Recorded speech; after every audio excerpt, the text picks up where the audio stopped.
Hello all and welcome to another caffeinated entertainment video. It's Art here with the 3 months in review of the Kobo Libre Color. Look at me, I remember to do it in the right time frame. 1 month, 3 month, 6 month, and 1 year is how I like to do these. And we're actually doing it on time in 3 month. Now, one thing I absolutely love about the Kobo Libre Color is when you're reading a book. I don't know if I can show it on camera or not. Let me pull it up on camera and I'll try to pull it up. But, okay, it shows here. I'll try to pull it up here. Try to show it here. It's in very small print. Whoops. What the hell just happened? Hang on, I gotta fix it. Gotta fix it.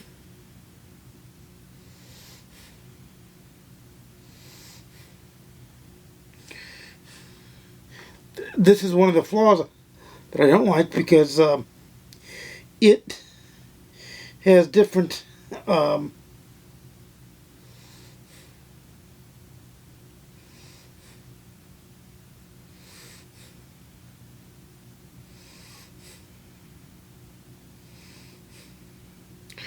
we go. But it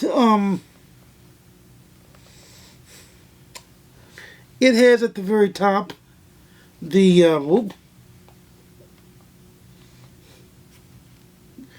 it has at the very top of each page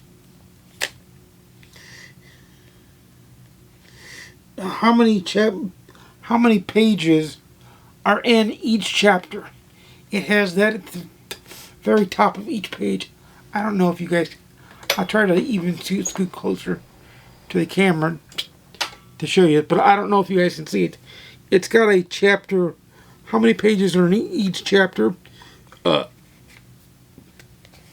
It has that.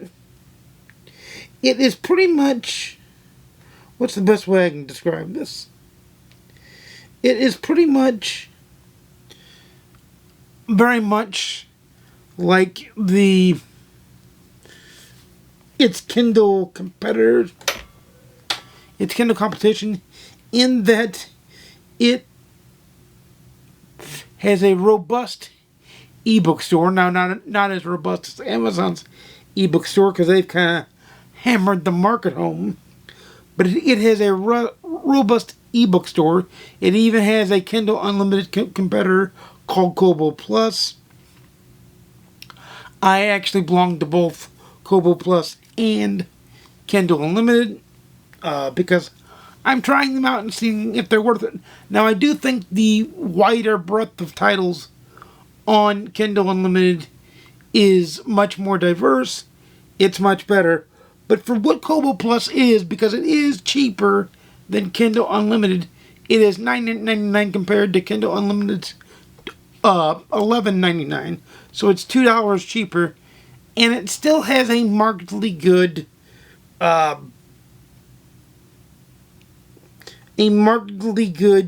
selection of books, and quite frankly has a selection of books on Kobo Plus that I wasn't expecting. But that's Kobo Plus. I have used it. There are books from every genre on it. I think the Kindle or the Kobo store is much more transparent. It's much easier to shop for on your device, which is rare to see. The Kobo pen and writing feel a lot like the Kindle Scribe in writing. It's very distinct. It feels like e-ink. But what it also does, if I write like hi, it will then translate it into text so anybody can read it. You're noticing a familiar feeling with the Kobo stylus, perhaps reminiscent of the initial experience of writing with a physical scribe or pen. The slight resistance or the way the stylus Hey Google. interacts with the screen Stop. I don't know what the hell that was.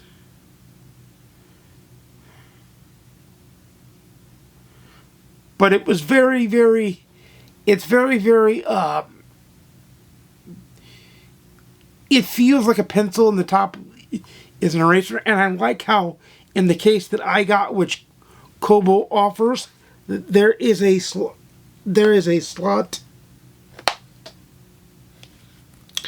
for the pen to go, and it fits right alongside, and it's USB-C charged.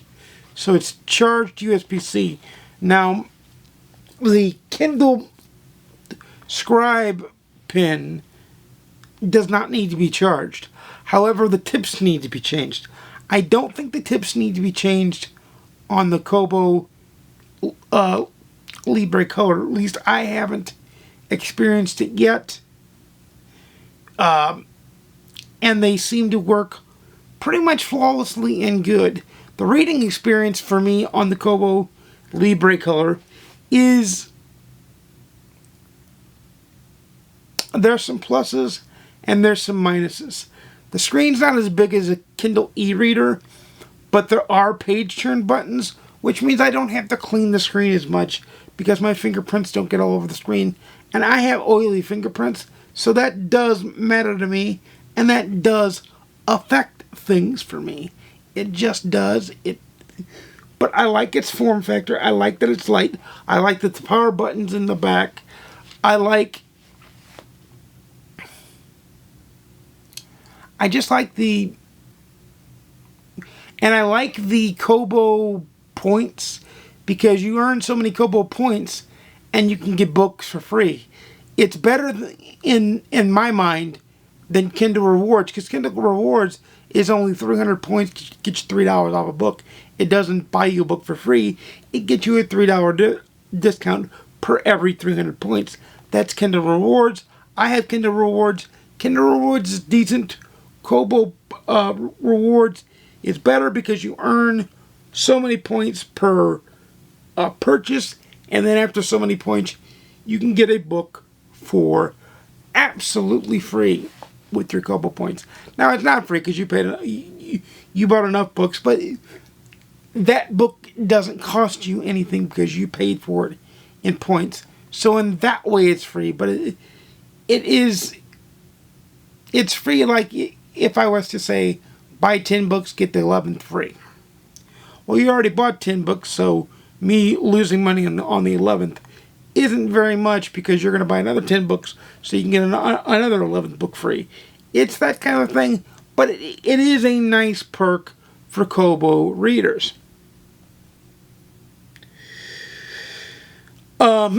It does have the functionality that works with side-loading books. So that does work. And I did find out that you could still side-load your books off your Amazon Kindle to back them up. But in this case, you have to just plug in the device itself. And you can transfer them and do what you need to back them up.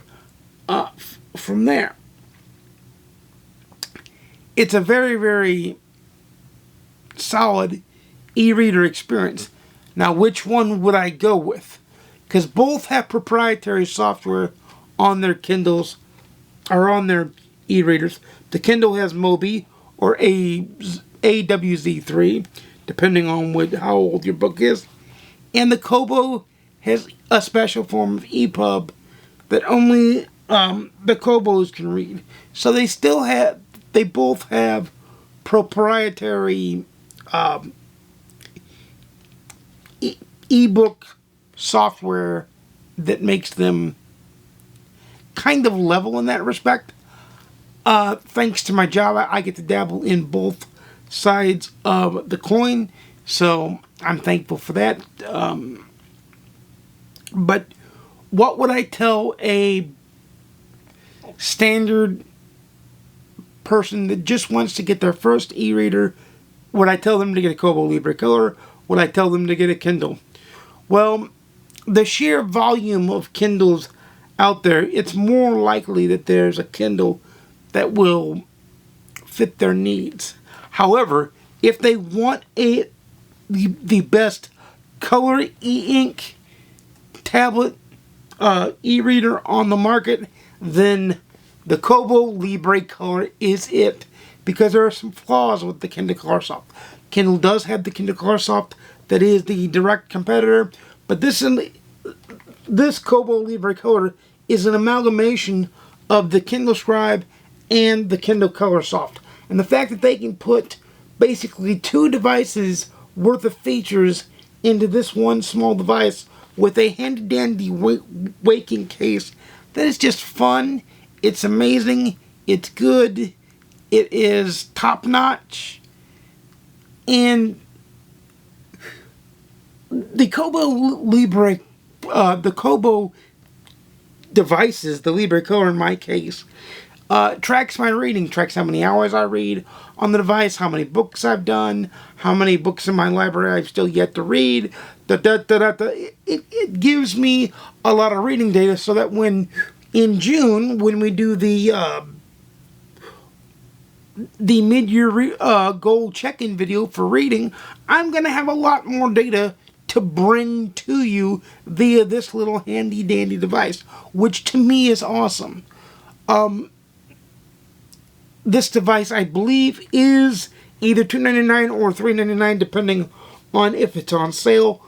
Would I recommend it? If you don't like going with Amazon devices, this is your best e-reader out there. I would still argue the Kindle Paperwhite is probably the best e-reader on the market, as far as being waterproof, as far as having a wide array of books in both Kindle Unlimited and on purchase, because Amazon has the publishing arm of Amazon itself. It has deals with all the major publishers. It's just Amazon is doing what it's going to do. To put it frankly, and to put it best. So that is what that is. For me, this device is a handy 9 out of 10 device on my scale. Will it give a better review 6 months in? Maybe. The battery life on this is amazing. I've even accidentally left the Wi-Fi on, because what I tend to do is turn the Wi-Fi off to get longer battery life, which is still the case. You only turn the Wi-Fi on these when you're downloading books and syncing things up, and that kind of a thing. That would be my top tips for you. And maybe I'll make an e-reader tips video for somebody that's new to e-readers.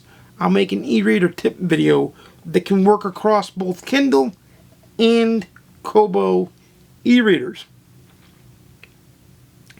So maybe I'll make that video at some point this summer. But to me, it is a handy dandy device. It is a fun device. It is a great reading device.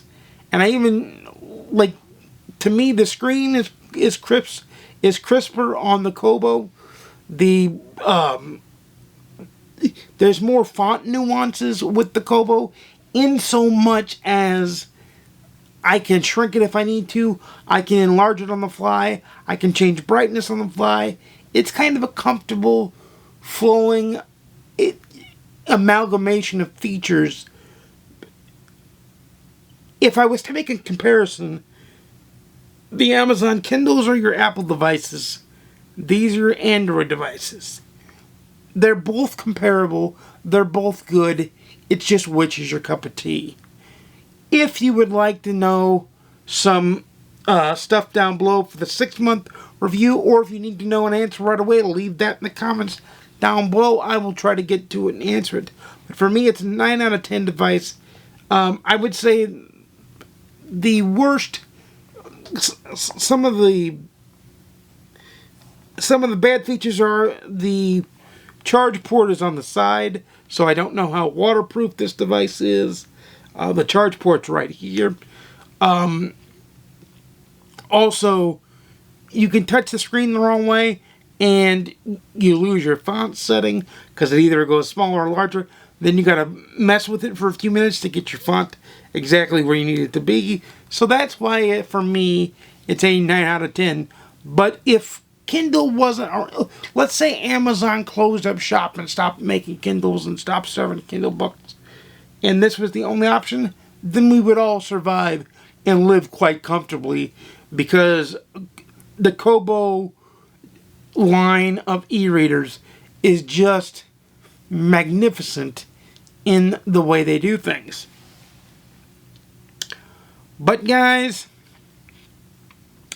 until next time, you know I make videos every Monday, Wednesday, and Saturday at 12:30 p.m. Central, 10:30 a.m. Pacific, 1:30 p.m. Eastern. Please like, comment, subscribe if you want to see more. Please ding the notification bell to be notified when I upload a video. And without further ado, happy reading! I'll see you again soon! And peace!